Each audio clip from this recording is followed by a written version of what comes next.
मेरे गुर्दे में बड़ी तकलीफ है, मेरे को बोला नहीं जाता भी, दर्द बहुत ज़्यादा है, उठते बैठा नहीं जाता ना जाता। अस्सलाम वालेकुम, मेरा नाम शाजिया है। ये मेरी दरानिया मरीज़ है।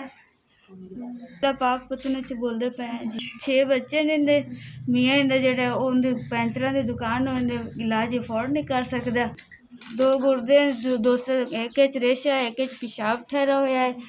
इलाज इतना करवा नहीं सकते, डॉक्टरां कोल लै जांदे न, ओह् कोई इलाज करदा नहीं, ओह् दवाई नहीं दिंदे। बच्चा होवन वाला है, 6वां बच्चा होवन वाला है जी, 9वां महीना चलदा पिया जी। डॉक्टर दवाई नहीं देंदे पे, उन्होंने इतनी तकलीफ है कि वो बह नहीं सकते, चल नहीं सकते। एक गुर्दे विच रेशा है, एक गुर्दे विच पेशाब ठहरा होया है। 6 महीने हो गए इन्हां दा इलाज नहीं होंदा, फिर जिथे लै जांदे न अब गुंजाइश की वजह तो इलाज नहीं होंदा पिया जी। मियाँ दा जी कम कोनी है जी, हालात बड़े खराब हैं, रब तो सिवा कोई आसरा नहीं है। इन्हां कोल इतना बैत उठी पानी नहीं पीता जाता, ना रोटी खाधी जाती है। गुर्दे खराब हो गए न, उनका इलाज इन्हां दे मियाँ नहीं करवा सकते जी।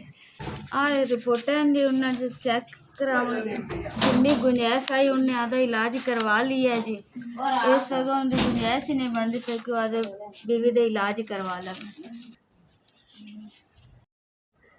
साढ़े कोल जेह्ड़ी गुंजाइश आई इंदे ते इलाज आधा सारा करवा लिया। हुण साढ़े कोल गुंजाइश नहीं है कि असीं इन्हूं डॉक्टर नूं विखा लईए। साढ़े कोल इतना नहीं है कि असीं साढ़े घरे आटा नहीं है, बच्चे छोटे छोटे न, असीं बेबस हो गए, असीं मजबूर हो गए हैं। साढ़े कोल किराया नहीं है किसी अच्छे हस्पताल विच साढ़ा इलाज करवाया जावे, साढ़े बच्चे की जिहड़ी तकलीफ है वो ख़त्म हो जाए।